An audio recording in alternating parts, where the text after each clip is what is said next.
Hello there. I don't know if you can hear me or not. For some reason, everything's weird. I'm going to have to do a shutdown if you can hear me. You're like at a high pitch, sound like Alvin and the Chipmunks, and my camera's not working. Right. So I'm going to sign back out, restart the computer, and come back in.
I have no idea if my voice sounds normal, but you sound like someone ran over Alvin from the Alvin and the Chipmunks.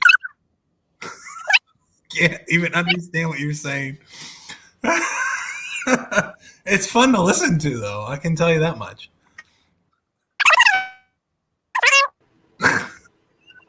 Okay. Kevin, can you hear me?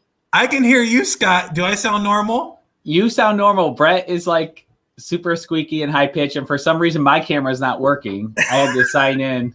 I don't know what's going on. Let's see if this works.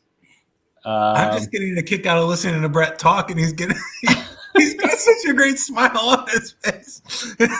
He could be telling us all we suck, we're horrible, drop dead.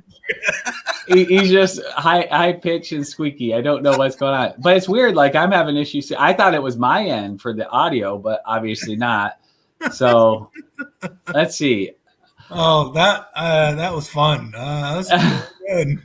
But now Brett is the host technically because I signed in this way. Since I know it's not him, hold on. If I get out, will that screw you up? I have no idea. I'm kind of hijacking the podcast, and I guess. Yeah, you're taking it over. This is crazy. What's happening here? So let's see here. Oh, mine. What's my login?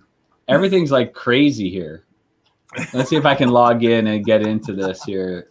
Email. This would be under Musings podcast at gmail.com. I think that's our password. No. Shoot. I don't know. Anyway, hey, welcome to Odd Musings. Today's obviously not a good day. It's all the snow. Am I back to normal? You are back to normal. Hey. All right. So it must have been just something with the whole login thing, you know. All I heard was, you know, it sounded like a chipmunk. And of course, nobody told me I sounded like a chipmunk. So thank you all for not telling me that, assholes. I said that when I first signed in. No, all you said was you sounded like a chipmunk. You didn't say me. Well, I didn't know what was happening. It was pretty fun. At a point there, it sounded like Mickey Mouse getting castrated. I mean, I didn't know what was happening. I thought it was on my end, but because I'm having a camera issue now. Well, great. I did an ad read. Nobody said a fucking thing. So guess what? This episode is GDMA today. Yay! I never get to drop an F-bomb. What? Oh, I love this. We're getting comments from someone on Facebook about WandaVision. We're not even fucking talking about WandaVision. So, all right. Well, Brett's having a good day. Wow. So with that, that's so funny. So much fun. Oh yeah. See what happens when we let Kevin on the show? Yeah, Kevin's like Hercules. This is great. This All is right. a good predecessor to later. Well, Kevin, since Kevin's here, let's talk a little Kickstarter. But first, let's make sure this promo video works. Kevin saw it this morning, and he seemed to. What was your words today, Kevin? You can say them now. I just use single words. All right, check this out, guys.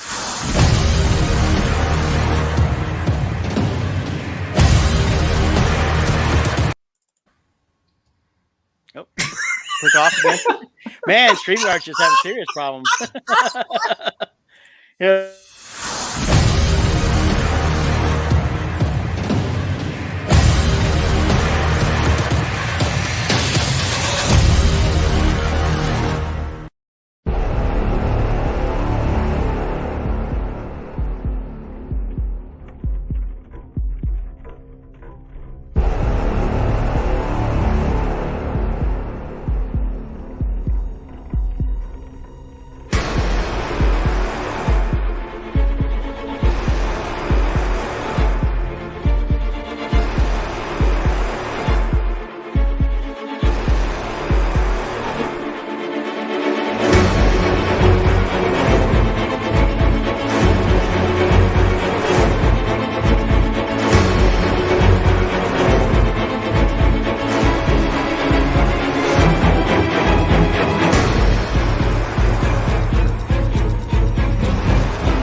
I love this Bardstone. I love that. That's awesome.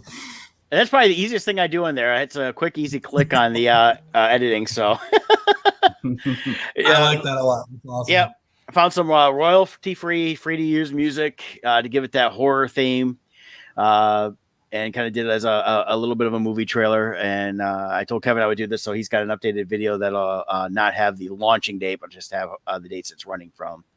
So, but yeah, I'm excited about this. There's Scott. We now got some video. Finally. Of course, now he's at the sink. What's weird? Oh, am I?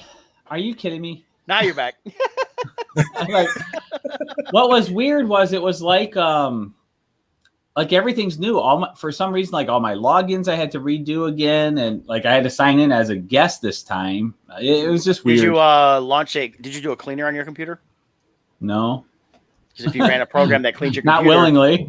Well, when I run my advanced system care to clean my system out, which I do periodically, it wipes out all my logins, so then I have to retype everything in. So according to Hillary Clinton, wiping your computer, that's like using a wet towel, right? Yeah, but I'm not Hillary Clinton. I'm not stupid. Remember when she was accused of wiping her hard drive and she's like, well, Yeah. was that with a damp rag? Oh, Yes, Hillary, we all believe that that's what you thought. Yeah, sure. Well, Scott, So did anyways, you get a chance I'm to see here. Did you get to see the video, Scott? I did. I saw Okay, it. Very cool. good. Exciting. Yeah, so I'm excited Yeah. about the launch tonight. We're going to do a 7 p.m. get together and talk about everything going on with that. A lot of cool stuff in this book. I'm real excited for the whole book to come out. The first issue was received very well. We got a lot of people that really responded great to it. Yes. To a great reception of Kickstarter backers. Yeah. It was. I really enjoyed the first book. I'm looking forward to the second book. I've seen parts of it, but I've yet to see it in its entirety. I've only seen a little bit, so I'm looking forward to reading the whole thing myself. I did get to see my story, and it looks friggin' awesome. I'm excited about that. And then we also have, as coincidence would have it, we are talking about inking in the comic book process, and Kevin handles the inks for our Crimson Shadows series, which that's the next Kickstarter we'll do after Poe.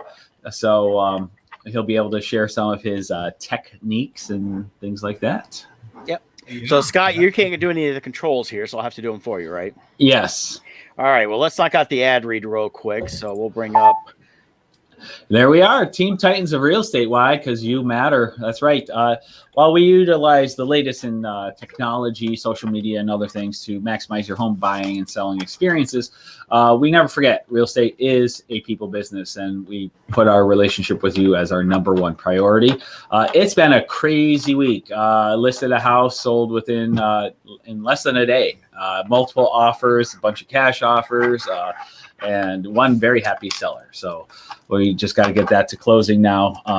It'll close in a couple weeks, but it was a great weekend for that. We had buyers we were taking out for house shopping, even though we had snow and crazy weather assaulting us. And, people are still looking, people are still buying, but the market is still tight. Way more buyers out there than houses for sale. So even with snow, people are still showing up for those closings. Our best advice, if you're buying, there's no such thing as a low offer right now. It just, even at offer, everything's getting high. We had a couple of different buyers we were working with. One buyer, we made an offer $15,000 above asking price. We weren't the highest. So you really got to ask yourself, what is this house worth to me? People will ask, well, what do you think it's worth? And we'll do a market analysis, and we can tell you based on the historical numbers what the house is worth historically. But that doesn't factor in the demand that's happening right now. If you bought a house a year ago in this area, your house is probably worth, on average, 8% higher right now than just 1 year ago. That's how fast the market's going up. So if you're dragging your feet, hoping to wait for better interest rates or something else, you're only costing yourself money, because the houses that are out right now, if this still continues, which it looks like it will, that same house is going to be worth $2,000 to $3,000 more in another 2 months, 3 months. So you don't worry about that interest rate. You can always refinance. Just get what you need to now, because if rates do drop, with how low they are, they don't have far to drop. But there's a lot more room for them to go up. So just get it, because the values are going up so fast that we have people who, they had very strict criteria of what they wanted, and they've been looking for a year and a half. Well, in a year and a half, a $200,000 house, or actually these people, they were in the 300 range. So 300,000, that's about 12% over a year and a half. 36,000 is the difference. So, I mean, waiting for that perfect house, now nothing is in their price point for what they want. Yeah, I was talking with a friend of mine about that last night, or no, 2 nights ago, and because she's looking for a home, and I told her, I said it's crazy out there right now. The bidding's been ridiculous. Yeah. Their pricing's high. I said, and you're not gonna be able to find unless you got the money to build brand new and you own the land. You're not gonna find like just the perfect house every time, because I'm seeing homes all over the area here that sign goes up day one, next day it's got a pending sign on it. Yeah, so it's that fast. Really, here's the situation. Traditionally, you have buyers. There's different types of buyers. You have buyers who are looking to buy a house to live in it. And then you have buyers who are investors who want to either fix it up and rent it or fix it up and flip it, resell it quickly to make a profit. And in the past, the buyers didn't want to do work. So they would look for that house that had everything done. Investors are looking for that house that's just trashed, where they can not necessarily trashed, but needs remodeling, needs updated kitchens, and it can still be a nice home, but still need remodeling and everything else.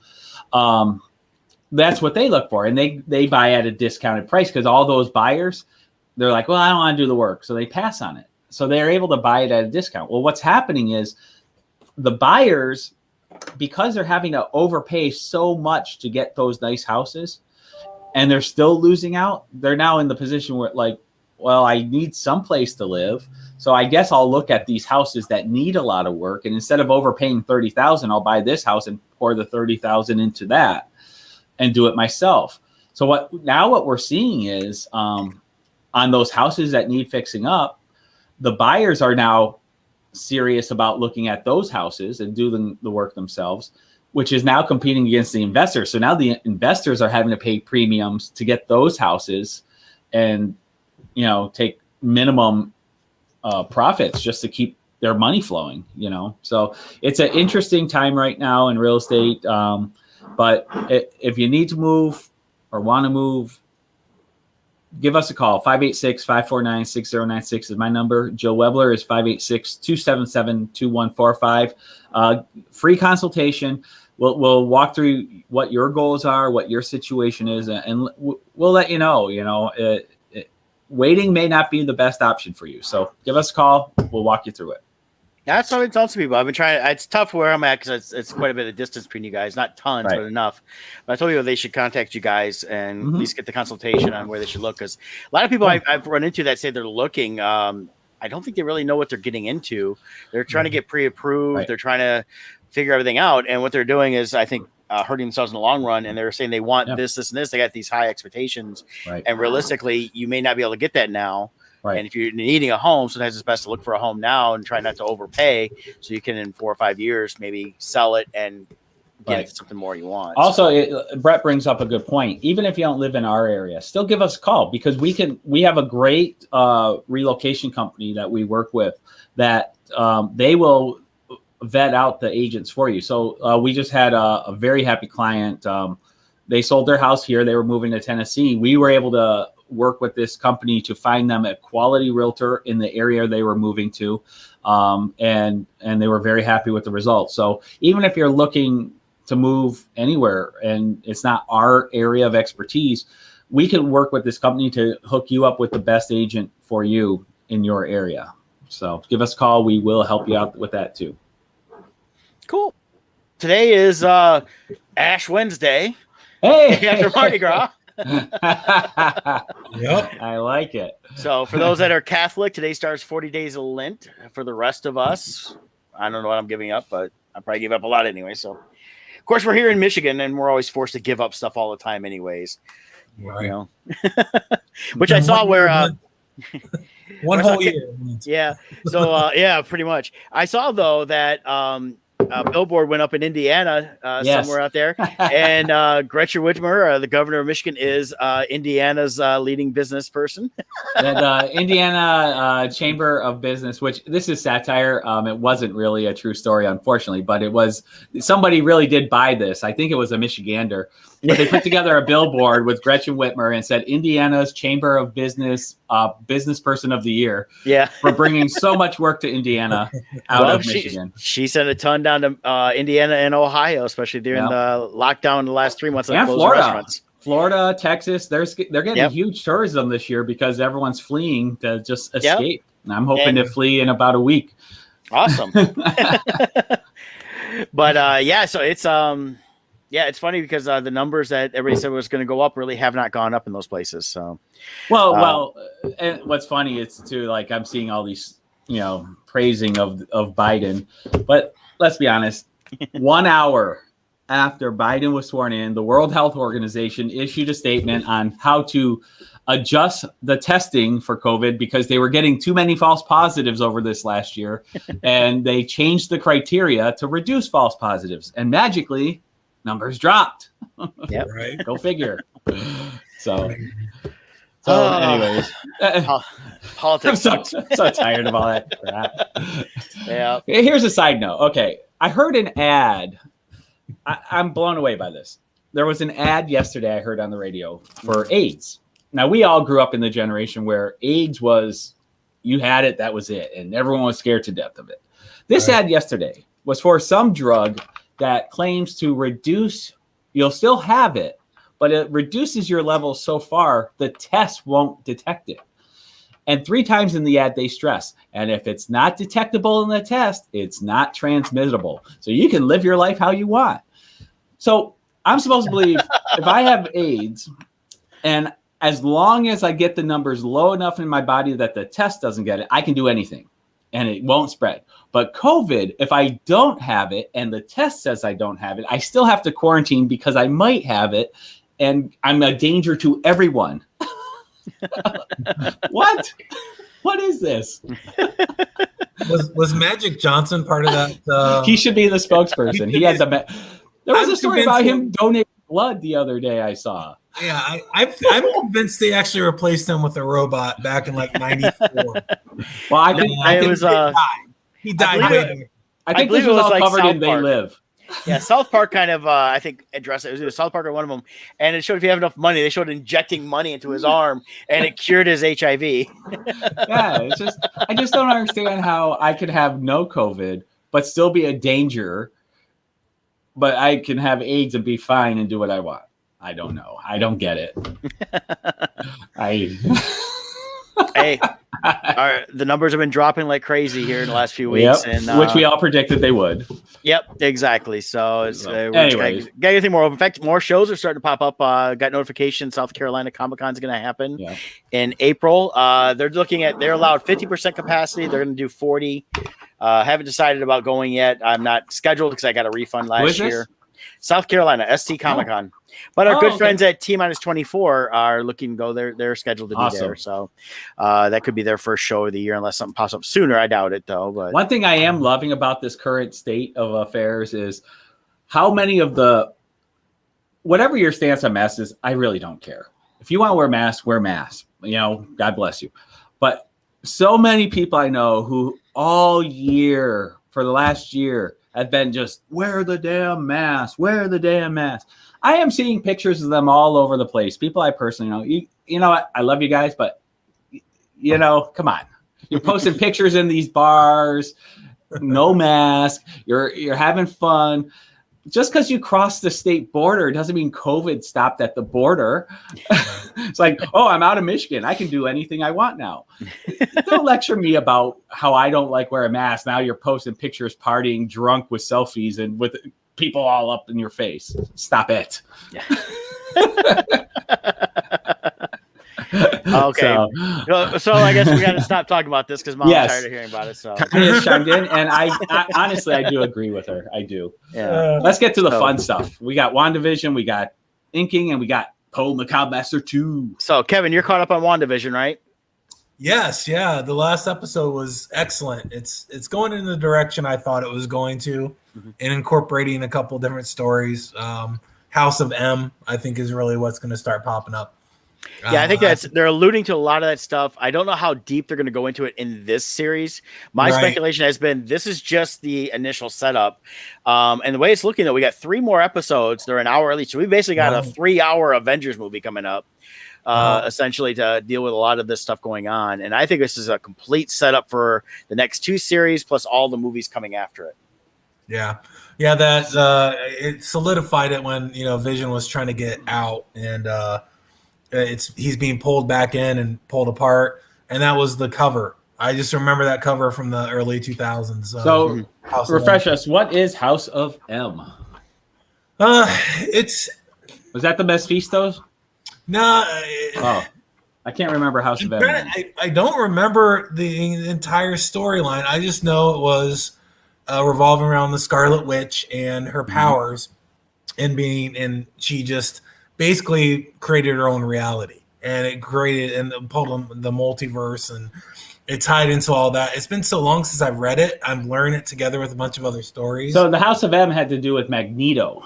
Yeah, I pulled up the Wikipedia on that, and basically what it was is it was a follow-up event to the Planet X Avengers Disassemble storyline, and Scarlet Witch, she suffered a mental breakdown and tried to alter the fabric of reality to recreate her lost children. Right. And then her father, Magneto, and her twin brother, Quicksilver, played major roles in the series. Right. It was came out in 2005. I remember when it launched. Basically, House of M replaced the Earth 616 as the main reality for a brief time until Scarlet Witch reverted it to normal. And then the events of the story later indicated to have occurred on Earth 58163. Yeah. So it sounds like they're taking that storyline and blending it with one or two other storylines to bring the multiverse in. And it's also setting up, I think, the future of the heroes that we're going to see. And I am borrowing this from a bunch of sites I've read about, like talking with the children, or actually could be some of the next heroes because they're aging them very fast through this. Right. And then, of course, you've got we've already heard they're going to do the Ironheart story. That's supposedly going to tie some of that into this, or what's going on through this. So they're also setting up Kevin's theory of multiple Captain Marvels. Yep. Yes. That's definitely going to happen. You got Miss Marvel. And then we're seeing how Monica Rambeau, like they mentioned how her cellular DNA or whatever was changing from going in and out of there. So that's probably setting up how she's going to get her powers. Yep. And I think you're going to see with the young, I forget the kids' names, but the Scarlet Witch's kids. And then you got Hawkeye. So they're setting up the Young Avengers. Yep. So, I could definitely see that. And then, as a little side note, I watched a movie called The Map of Tiny Perfect Things, and the girl that starred in it, she's supposed to play Cassie Lang in the Ant-Man Wasp series coming out. Oh, okay. Which will set part of her. That's going to be a series. Not series. I mean, sorry, movie. Oh, okay. I'm so used to now everything being series right now with everything. So what are these movies things? Yeah. Well, these series are such high. I mean, now we've had The Mandalorian that is basically movie quality from beginning to end. You got the WandaVision, who really, I mean, if they wanted to condense this down and make it like a 6-hour movie, you'd go to the movie theater and watch that. It's that. Yeah. It's that high of quality. Everything they're doing. They're doing a movie, but they're turning it into limited series. It's better than a movie in some ways, other than the experience. You're getting character development, which just the format of movies, much like comic books, which we're talking about later on, it's a condensed version. It's you got a lot of the non-essentials you have to get out, but non-essentials are usually needed for character development. So movies, it's like bam, bam, bam. Here's the story. Yes, this is the character. Here's the action. Movie's done. Boom. This, you get 12 hours in a series. So that's a lot more time. You didn't get to, I mean, you understood the gist of the whole story of the Scarlet Witch, and they gave you enough story that you cared about the character and that she loved Vision and everything else. And the brother, I mean, they did a good job with what they did. They did great character development in the movies with what little time they had, that you actually gave a shit about all these characters as all the movies went on. Even the secondary characters you care about. Right. So, but to get all this time to actually dive into, her and her feelings and what drives her to do this, and where she just doesn't care what she's doing to all these other people, but she's just that hurt and lost. It's great. And from here on, even if they don't do another series with her, you're always going to have this great character development series to go back on that she's gonna be able to just pop up in movies, and you're going to instantly know who she is, what she can do, and you have some investment in her. I mean, it's storytelling 101, and it's great. Now, here's something, though, with storytelling. Here we are. We only have 3 episodes left, right? Yes. Yeah, hour each. We still don't know who the bad guy is. Who is the bad guy? I heard some theories pop up this last week. A lot of people were saying Mephisto, which is who I'm hoping. But can you share my screen, Brett? some people have been pointing out the word nightmare keeps coming up. Yes. In series, and there is a villain called Nightmare in the comic books. There's some illustrations of him there. I didn't know who Nightmare was, so I had to look him up. But there was even a Nightmare series with him. Let's see, right there. So he's a character that can twist reality too, or play with it. So some are thinking that maybe Nightmare is actually manipulating Scarlet Witch into doing the things she's doing. And you think Nightmare is one of the people inside? Well, people are just pointing out that the word nightmare has been emphasized multiple times in the series, right, within Wanda's universe there. So that's why they're theorizing it might be him. And he's very similar to Mephisto. They may even do something where they kind of merge the two or make them brothers, or who knows what. They can do whatever they want. Right. But in a lot of ways, like even these poses are very similar to Mephisto when how they portray him. So it'll just be interesting to see who the bad guy is. But I find it interesting, up to now, we still don't know. Some theories was that Agnes character had something to do. But we also learned something there. She's actually in on it. So more than what the other ones are. She was aware of what was going on, but it seemed like she was under control, because when Vision broke her free. Yeah, she doesn't have full control, but she is aware of what's going on. And that's where she got stuck on the outer edge, because it looked like she was actually, while she was dressed for Halloween, I think she was actually trying to leave. That's what I thought too. Yeah. So, and that's what I came across. And that's when Vision decided he was going to leave. And I think that's where we're seeing more of her. She's got some control. Kind of like Vision. Vision had some control and was able to do some things, but then he's pulled back in. Also, does this indicate that Vision himself actually is alive within that reality and not just a manifestation of Scarlet's imagination? I believe she has the physical body of Vision. Being a computer, basically, the memory banks are still there. So everything, what she's basically powering it, which used to be powered by the Infinity Stone, is now powered by her. So that's why when he crossed through, he started to fall apart. Right. But I was expecting when he came through, I thought we were going to see the version of Vision that was, how all of a sudden you saw him dead and with the hole in his head. That's not how he appeared when he came into our reality. He hadn't fully crossed yet, though. See, when he was pushing through, he was trying to get through. The more he pushed through, the more the layer started to peel back, and we just didn't get to that full point. So I think it still would have been, if he could have got through completely and out of it, he would have reverted to whatever physical form it is now, and he would have just collapsed. Also, somebody did a side-by-side shot of Vision, how he was laying on the ground, and how Pietro was on the ground when he was shot, and they were laying in the same pose. Yeah, and I think every time you see Vision, when they flash it and he's dead, and they even flash Pedro, even though it's Evan Peters instead, they still showed him the same way. But every time they show Vision, the Infinity Stone's burned out of his head. Right, that's gone. I try to go back and look at that. So that she is replacing that, which can power Vision, or give him what is his life. Right. So how much is Vision, and how much of Vision was the soul gem, or was that the one? Yeah, I think so. Right. He had the mind gem. Mind gem. Yeah, but I think the mind gem was more just powering him, and he was still more of originally just it's all him. It's just that was just the power, and that gave him the abilities to do things he can do and things like that. So she'd have to find another way to power him. Now, right now she's doing it, but is this will they find a way? Do they replace that gem with a different gem? The soul gem. Is someone going to be trapped in the soul gem? Because someone has to be in the soul gem. Right now I know. What's her name? Black Widow is in the soul gem. So really what's going to happen is they'll put the soul gem on Vision, and then we'll have like being John Malkovich. We'll have Scarlet or Black Widow living in Vision's head, telling him what to do. Yeah, that worked. That's lots of fan theories, and probably hopefully John Malkovich actually goes in his head. Wow, there you go. But it's, you guys saw Being John Malkovich, right?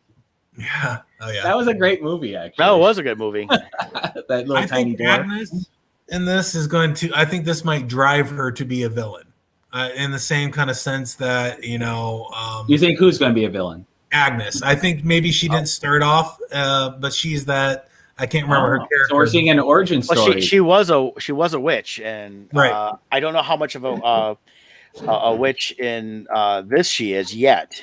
Right. I don't think it's yet. I think that's exactly what it is. She might have been just Yeah. a simple, your standard Wiccan, maybe. Which is funny because that's one know- of the kids' names is Wiccan, and the other one is Speed. Well, Could they become we the superheroes. So I wonder this. They said being in that town was changing the molecular structure of things. Mm-hmm. Could this be Marvel's origin story of mutants? well, I think that's part of it Bringing too. mutants in, like everybody in that town might develop something down the road. I don't know if we're going to see that per se because I think that'd be a little too much. I think what it is because it's breaking over the fabric of space and time. That's where we're going to see the crossover from. But with Agatha, though, look, I pulled her up real quick. She was first introduced as the governess of Franklin Richards of the Fantastic Four. So this could be one of the tie-ins to her. And she was supposedly an original witch from the Salem witch trial. So she could still be that witch that was kind of in hiding here, and she just got drawn in and with her powers. And that could be also something that the Scarlet Witch is tapping into her powers, and that's calling her to get extra boost on everything she's doing because she's mind controlling an entire town. And that would explain why she's partially aware. Right. She has powers. So maybe the Scarlet Witch has no idea who she really is, but she's partially aware because she does have powers. Well, and she's broke character a bunch of times, just little things here and there, and then just like showing up. when to take it back from the top. Same with what was he? That the gentleman in there. There's a spot where the neighbor. He also says like, "Do you want to do a do-over or something?" Right. At one point, so he's in the same boat as Agnes there, where he's aware of when something's not right or whatever. Yeah, as we're seeing when they get away from her grip, they definitely are fully aware of what's going on. They just can't stop it. And but of course, at the end, we did see an expansion of the town. Right, but also what was interesting is as you get farther away from Scarlet Witch, the people get into this frozen state because they're like on the edge of her control. Right. So they kind of get stuck, and then you just see like the tear coming down, and so they're aware they're stuck. Yeah. They just can't control themselves to move anymore. So yeah. That's why I'm excited about this week's episode. This is actually I've been enjoying this series, but actually this week is the most excited I've been all season, and I'm really excited to see where it's going now. And setting up 3 1-hour episodes, I think is going to just be a hugely categorized. I think it's been really good so far. So great secondary characters. What are your guys' theory on Pietro? Is it really him from the X-Men universe? Is this a manifestation of Mephisto or this Nightmare character or some other villain? What do you guys think? I think it's actually him, or I do too. Her version of him. She feels it's him, and she was even testing him in the last episode. But I think it's actually her interpretation of him. And so you don't think it's the literal Quicksilver from the X-Men movie series? Well, I mean that's a tough one. Because he said he heard her call. There was that line where he heard her calling.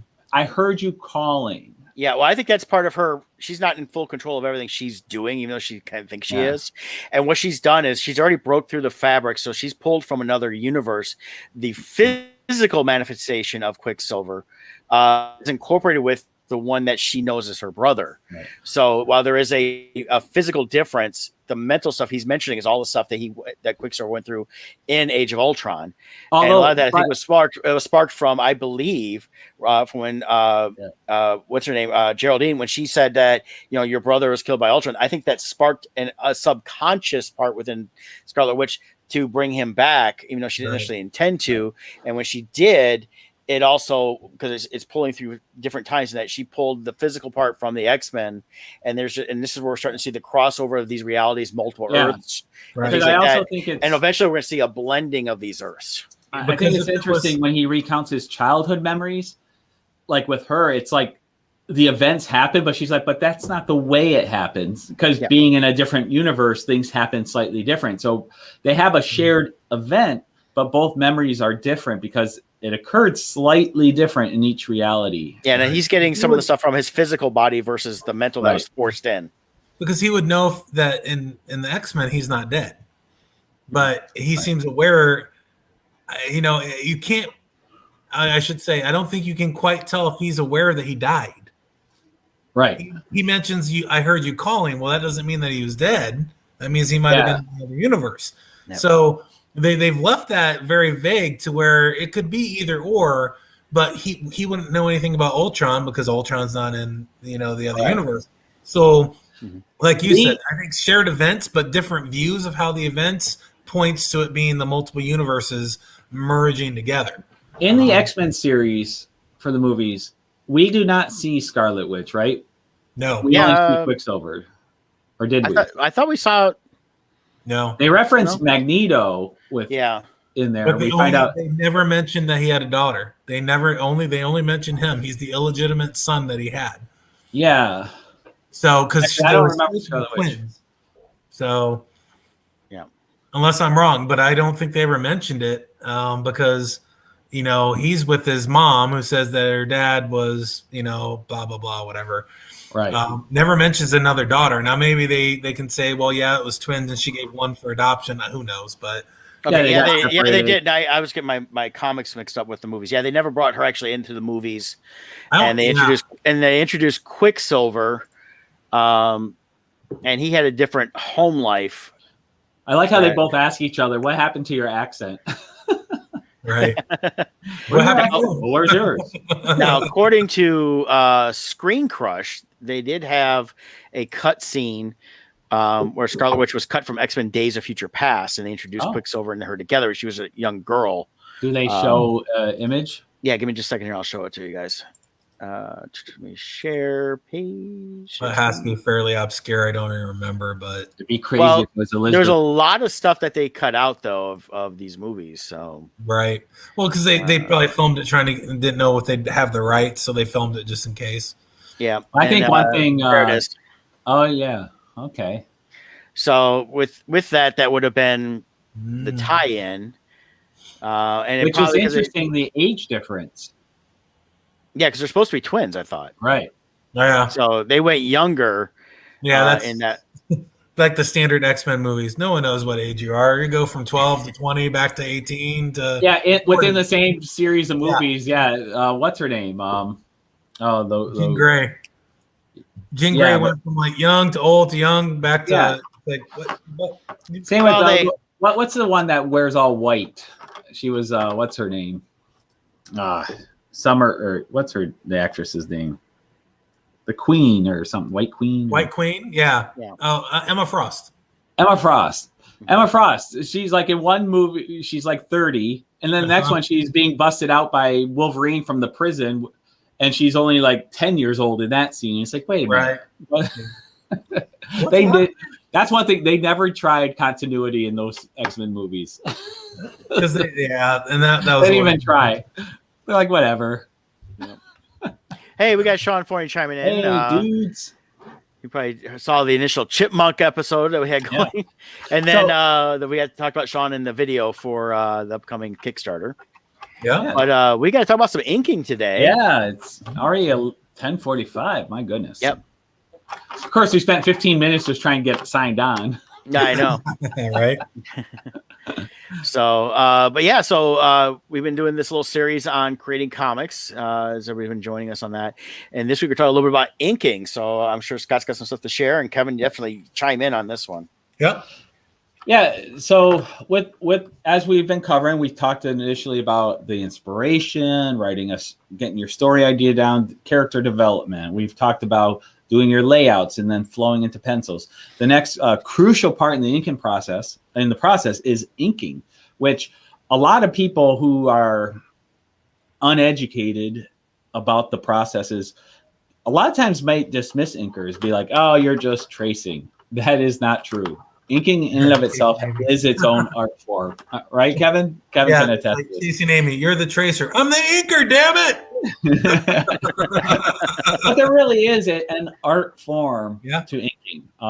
As a penciler, you can leave large chunks, very simplified or not filled in, Or a lot of times pencilers screw up the continuity, and then the inker is like, oh, I got to fix this. That wasn't there, So the inker plays a very important role in many ways. But Kevin, one thing I've always enjoyed about knowing you, there you go, is your love of black and white art and the different artists you followed over the years that inspired you. Can you share a little bit about inks and blacks and whites and the different styles out there that you followed?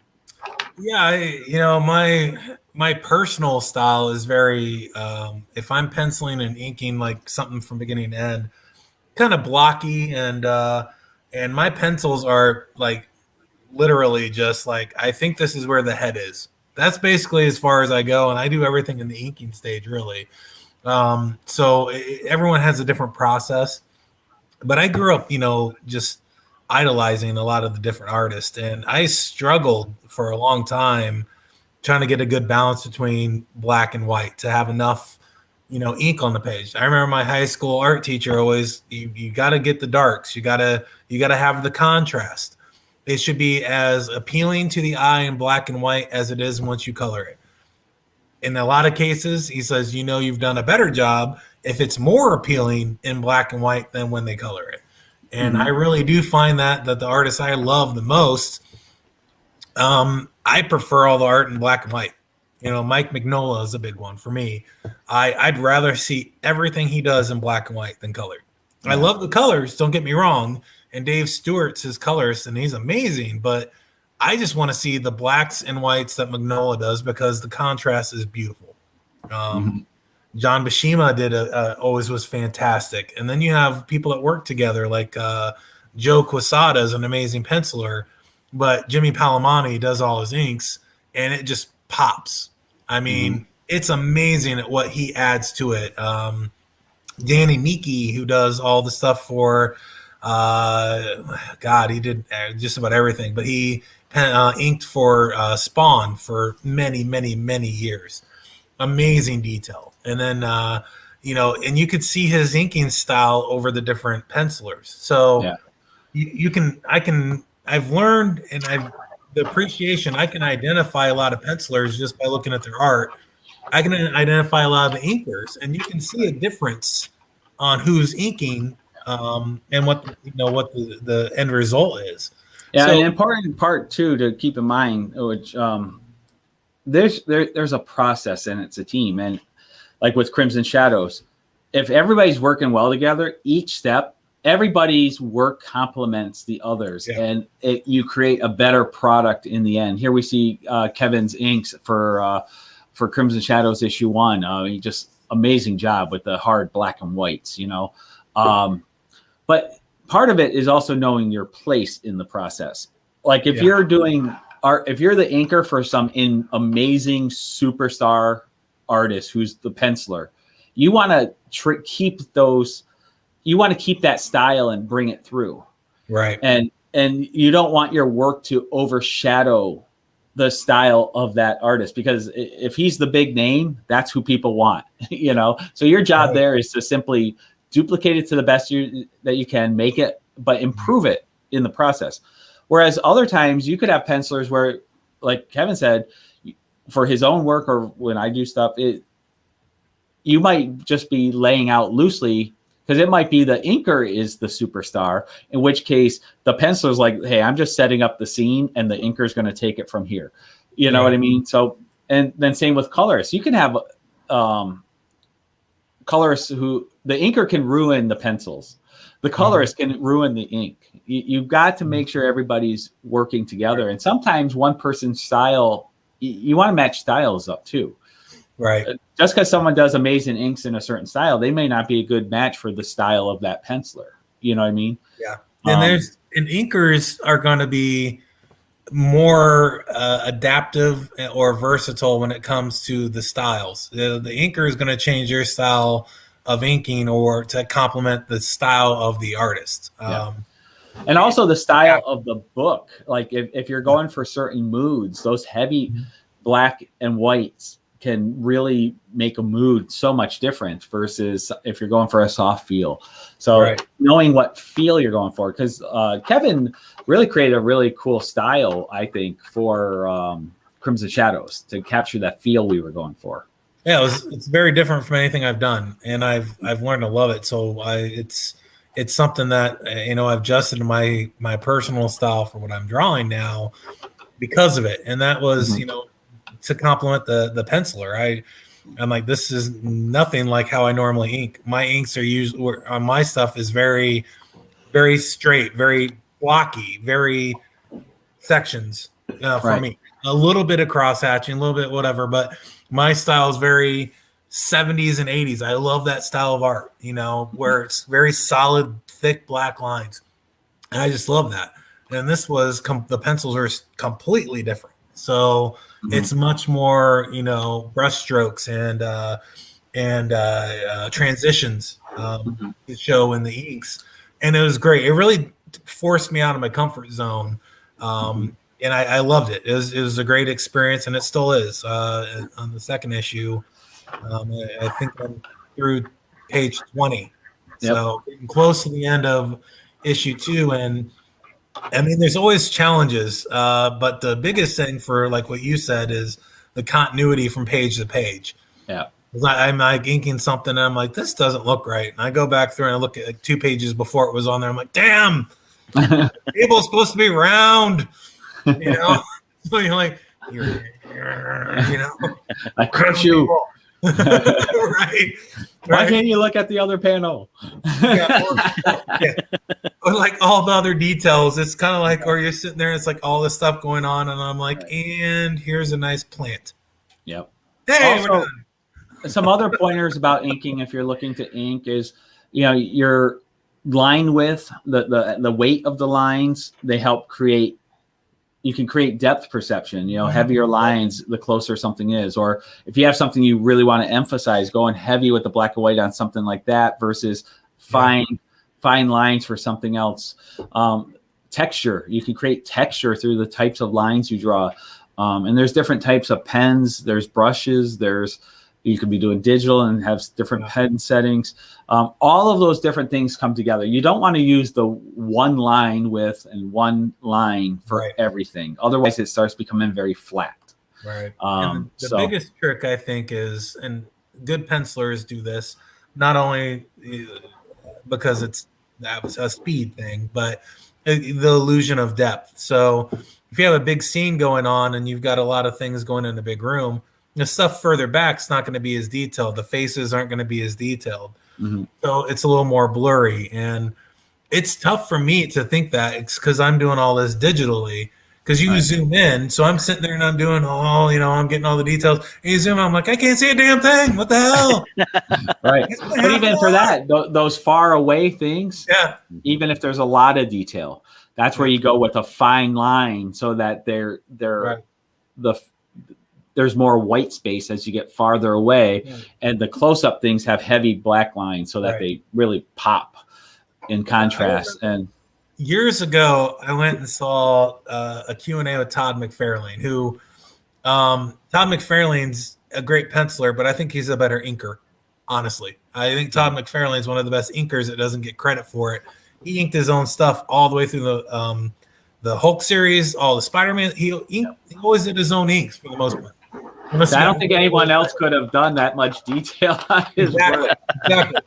And then he started to bring other people on, but even now he inks most the covers and a lot of the things for Spawn. He doesn't have time to do the pencils. He just does the inks, and they're gorgeous. But I remember him talking and saying he's going through and doing all these panels, and he's like, "There's nothing that pisses you off more than I'm sitting there drawing Spider-Man, and I got all these webs and everything's going on." And then I see the comic, and there's word balloons all over. And he's like, who put all these fucking word balloons all over my webs? I spent 5 hours on those webs. And he's like, once he started doing more of the writing and realized the placement of the bubbles and understanding what's going on in the scene, I mean, there's big sections of it. He's like, I'm doing all these pencils. And he goes, I remember one in Spawn. I spent 2 hours drawing a phone booth. And then I did it to myself. I'm the writer. I knew what was going to go there. And he's like, I'm covering up that phone booth, and I'm like, I'm cursing myself the entire time. So, which you have to ties also- into our previous episode when we talked about when you're doing the writing and then you're doing the pencils, you want to communicate to your artist what's important in a scene, what's not, what's going to be covered, and say, okay, in this scene here, this is the emphasis, this background, we're going to have these word balloons here, because you don't want them to spend all this time and energy on this section that isn't even going to be seen or isn't important. So, and if something is important, point it out so they do spend the time, because they might think, oh, what's this phone booth in the scene for? Just do a very easy one. But cover it all up. So communication's important. Yeah, it's different with Crimson Shadows. I love the way that the word balloons are because they're actually a little transparent. Yeah, that was Brett's idea, which I loved. It's different. I love it. Yeah. It's and it does show some art in the background. So, and being a professional, I stole that from somebody else. Yes. Amateurs borrow. I stole it. Yeah, it was actually I did that with talking with Jalen Warner way back. Ben, he mentioned about doing a little see-through on the bubbles. Let's still see the art, but still the words pop. And I think it's important, especially with someone when you have a lot going on and the words are going to cover regardless. You still got to get the flow of the image into the words a little more. I think it works out really nice. I've used it a few times. It's a nice trick. Jalen Warner, Kevin and him are probably some of the two best inkers I know that aren't working on major books for a major publisher, and they are better than a lot of stuff out there. So Kevin's working on Bardstone, man. I said major publisher. Not the publisher, but yeah. So I mean, it's definitely a lot out there, and that's I think testament to a lot of the work out there that people do is there's a lot of great artists out there. Now we've only got a few more minutes here. We're going to run a couple minutes over, and that's fine. But besides like going to art school and stuff like that, which a lot of people do you guys recommend any books or anything to get on inking that maybe have helped you out or anything like that? I think we live in a time. I mean, I'm not a fan of art schools. First of all, sorry. Every artist I know, it's art school. Yeah, I mean, not that I'm not saying art school itself is bad. It comes down to the person. If you don't have the drive to really do this yourself, art school. If you have the drive, art school will enhance that. But you're not going to go to art school, have no drive, and come out a good artist. You have to have that drive inside. Yeah. And you got to be hungry to want to get better. Art school will give you great fundamentals. But if you don't push it yourself and really, you got to put those 10,000 hours in of practice and drawing. Just, you got to love it. And it's practice. We now live in time. You go on YouTube, you can pull up amazing tutorials from people and what techniques they use. There is not one right answer. No. Everyone has different styles. So go in there, try different styles. And what you're going to do is when you're brand new, you're copying other people's styles because you don't have one yet. But what you're going to learn over time is what works for you. A little bit of that guy combined with that guy, combined with this, and this little accident that you messed up. And poof, it's like, oh, this is what works for me. Do that. Be you. But practice. It's so different now. Like Scott hit the nail on the head. I love just looking up on YouTube and it's be like, watch Jim Lee draw and ink his own stuff for 3 hours. I'm like, yes. Right. And I mean, that's amazing. Working and looking at it just to see, oh, that's an interesting technique with the whiteout and things like that. And 20 years ago, we had to rely on an interview in Sketch Magazine. Yeah. And there would be a couple of photographs of them drawing. Yeah. And we had to try to figure out what they were doing. Now you can actually watch them do it. Yeah. Well, that's one thing I mentioned. Like I know we got YouTube, and also I mentioned like books and things like that because I know there's a ton of books on inking. Yeah. DC's put out a book. There's always new ones coming out all the time. And like I said, I mentioned art school as not the way to go. Only the fact that people need to look other ways because the problem I've heard from anybody who went through art school is they get a teacher, professor, or whatever you want to call them that says my way is the only way, and that's definitely not the way. Right. I think the best way is, I mean, there's a couple comic art schools out there just centered on comics. I think it's a great way to go if you want to go to a school. Right. But realistically, when you get out, it's going to be, like you said, it's putting in the time, putting in the hours. Yeah. It's the practice, looking up reference, whether it's on videos, manuals, books, whatever, to see what people have done.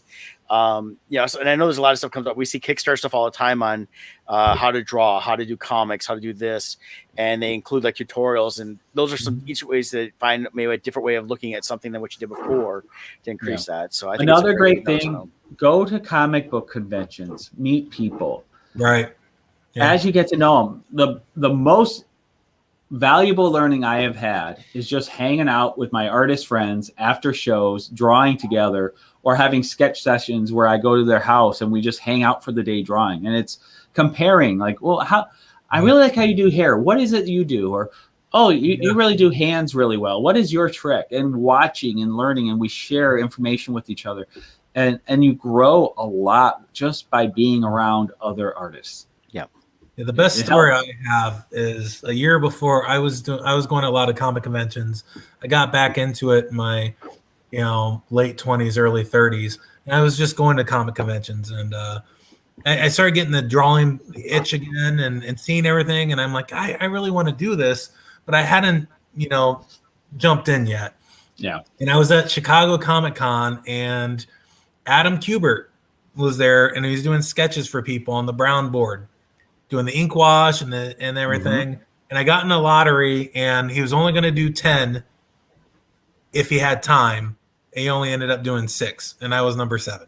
But you're like, screw you, I'm going to draw my own. Yeah. So he went back into it. He was taking about half an hour to do each of them. So, I mean, it was 3 hours. Yeah. And I'm just kind of like, I'm number 7. And, he's like, well, he goes, I don't think I'll have time. I'm like, do you mind if I just, stand here and watch? He goes, oh, no, here, have a seat. And I sat there for 3 hours and watched Adam Kubert do that. And I was just talking, and I was so enthralled. It was like I was back in high school, like excited about drawing comics. And that's really what did it for me. I'm like, and he's a teacher. I mean, he teaches at the Kubert School of Art. He's so he just went right into teaching mode, and I just sat there and I absorbed everything he said for 3 hours. And that's really why I'm doing what I'm doing is because of him. And he took that time, but I learned so much in that 3 hours. It really, it sticks with me the entire time. And now whenever I see him at a show, I always go up and say hi, and I kind of remind him. And he goes, I remember you. I remember, why is this guy just sitting here for 3 hours? But he goes, all you do is ask a few questions and stare at me. He goes, it was a little creepy, but here's a restraining order. Right. But I will say this: at the end of that, I thanked him and everything. I walked away, and he stopped me, and he had done a couple of sketches ahead of time, and he gave me some artwork, and I love it, and he's just one of those guys. But like Scott said, you learn so much just by watching other people. And you get those techniques, but it helps build you and find out what you want to do. And that's really what's important. But really, at the end of the day, it comes down to you. And you just got to draw. I mean, when I look through my old files here, my computer crashed and I was backing up all my old files. Yeah. I have, and I'm not exaggerating, there's tens of thousands of drawings on there of all different things, of whether they're projects I've worked on or and I look at it going, when did I have time to draw all this? What the heck? Half of it I forgot about. But it's because each of us, we have a passion for what we do. And it's just, when I'm bored or if I'm in a meeting, I'm drawing. I'm drawing on the paper. I'm drawing. It's always drawing. And if you like to draw, but you never draw, well, do you like to draw? I don't know. But you're not going to get better because you watched a video. You're not going to get better because you went to an art school. Right. You're only going to get better by doing. And I'm going to put it my way as someone who's not a trained artist, someone who kind of just had to stumble into it through circumstances to continue doing what I've been doing this whole time. Whether you feel it's good or bad or whatever, you just got to keep doing it. And sometimes you get better. You may hit a wall. You may never get necessarily better to where you want to be. But if you can learn to incorporate the skills you're learning to tell your stories, people are going to respect it and appreciate it and like it for what it is. You don't have to be, a Kubert. You don't have to be Kirby. You don't have to be a McFarlane. You have to be a you and just tell your story visually the way you want to tell it. And that's the key, telling a story. You can have, first of all, there is no good and bad art. all It's all art is subjective. different styles. There's different All looks, subjective. different, and all of the way I always explain it to people, because they'll be like, "Oh, I'm not good enough." Everybody's art is almost its own language, and the audience out there speaks different languages. Brett and I have very different styles. There is a customer base that Brett has that will never buy my artwork because they Right. don't. My artwork doesn't speak to them. Brett's Right. does, and then vice versa. I have an audience that wouldn't buy Brett's because my style speaks to them. Art is a language, Mhm. and when you find the people who speak that language, they love your art, and it speaks to that. And with telling stories, comic books are telling stories. If you don't have a good story, even if you have the best artwork, people will get Right. bored of it quickly and will move on. And vice versa. You can have very simplistic art, but if you have a good story, I mean, Walking Dead's a great example. Their Yeah. artwork, it's not like their artwork is spectacular. It's good art, but it's the storytelling. People bought into the story, and look at where they're at. SpongeBob. If I came up with the idea of a talking sponge, there's no way I would have said this is $1 million idea. Right. So the point is, whatever idea you have, if you're passionate about it, go with it. Because just because people around you say it's a dumb idea, that doesn't mean the audience is going to think it's a dumb idea. Correct. It might be $1 million idea. Okay. I've had people that tell me they love my stuff. I've had people that say my stuff looks stupid. And I just look at them and say, well, I guess you're not my customer, so move on. Right. And let's get somebody that is. Get that.